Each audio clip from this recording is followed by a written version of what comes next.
ముందంజలో గోడం నగేస్తున్నట్లు కూడా మనకు తెలుస్తూ ఉంది. ఇక మల్కాజ్గిరిలో మాజీ మంత్రి ఈటెల రాజేందర్ ముందంజలో ఉన్నాడు. బీజేపీ అభ్యర్థి అయినటువంటి ఈటెల రాజేందర్ ముందంజలో ఉన్నాడు. అక్కడ వన్ సైడ్గా ఈటెల రాజేందర్ గెలుపు అవకాశాలు సుస్పష్టంగా మనకు కనిపిస్తూ ఉన్నాయి.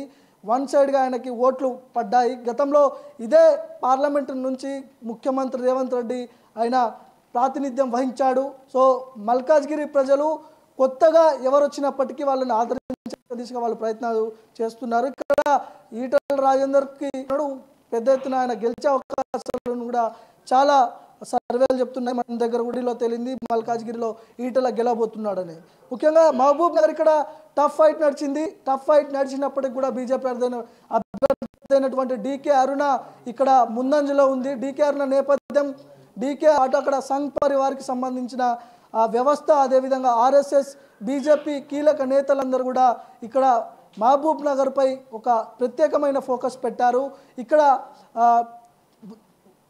ఇక్కడ రేవంత్ రెడ్డి అనుచరుడైనటువంటి కాంగ్రెస్ అభ్యర్థి అక్కడ పోటీ చేశాడు. సో దాన్ని కూడా కాంగ్రెస్ పార్టీ చాలా ప్రతిష్టాత్మకంగా తీసుకున్నప్పటికీ కూడా ఇక్కడ బీజేపీ ముందంజలో ఉంది. డీకే అరుణ రాజకీయ నేపథ్యం కావచ్చు, కుటుంబ నేపథ్యం కావచ్చు, ఇక్కడ పనిచేసినటువంటి ఆర్ఎస్ఎస్ సంఘ్ పరివార్ సంస్థలు కావచ్చు, ఇవన్నీ కూడా చాలా బలంగా పనిచేసే చెప్పుకోవచ్చు. ముఖ్యంగా ఇక్కడ ముందంజలో బీజేపీ అభ్యర్థి అయినటువంటి డీకే అరుణ ముందంజలో ఉందని చెప్పుకోవచ్చు. నిజామాబాద్ సిట్టింగ్ ఎంపీగా ఉన్నటువంటి ధర్మపురి అరవింద్ ముందంజలో ఉన్నాడు. గతంలో చాలా వ్యతిరేకత ఉన్నప్పటికీ కూడా రీసెంట్గా జరిగినటువంటి నిజామాబాద్లో జరిగినటువంటి ఒక సభ, మోడీ సభ, అక్కడ మొత్తం ఈక్వేషన్స్ అన్నీ కూడా చేంజ్ చేసిన పరిస్థితి.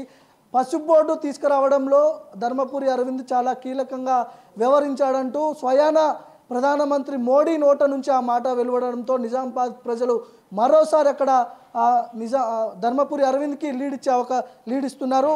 నిజామాబాద్లో ముందంజలో బీజేపీ అభ్యర్థి ధర్మపురి అరవింద్ అక్కడ పోటీ ఇస్తున్నాడు, గట్టి పోటీ ఇస్తున్నాడు. ఇక కరీంనగర్ సిట్టింగ్ స్థానమైనటువంటి బీజేపీ బండి సంజయ్ మాజీ బీజేపీ రాష్ట్ర అధ్యక్షుడు, ప్రస్తుతం బీజేపీ జాతీయ ప్రధాన కార్యదర్శిగా ఉన్నాడు. ఆయన కూడా తెలంగాణ రాష్ట్ర రాజకీయాల్లో ఒక కీలక నేత.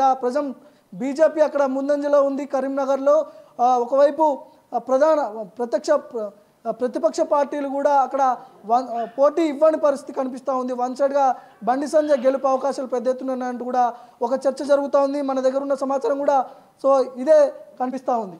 సో భువనగిరి చామల ఇంతకుముందే కొద్దిసేపటి క్రితమే అక్కడ బూర నర్సయ్య గౌడ్ ముందంజలో ఉన్నాడు. బీజేపీ అర్థమైనటువంటి బూర నర్సయ్య గౌడ్ ఇంతకుముందు ముందంజలో ఉన్నాడు. ఇప్పుడు తాజా సమాచారం ప్రకారం చామల కిరణ్ కుమార్ రెడ్డి మళ్ళీ ముందంజలో ఉన్నాడు. సో అక్కడ భువనగిరి ఒకటి, మహబూబ్ నగర్ ఒకటి, రెండు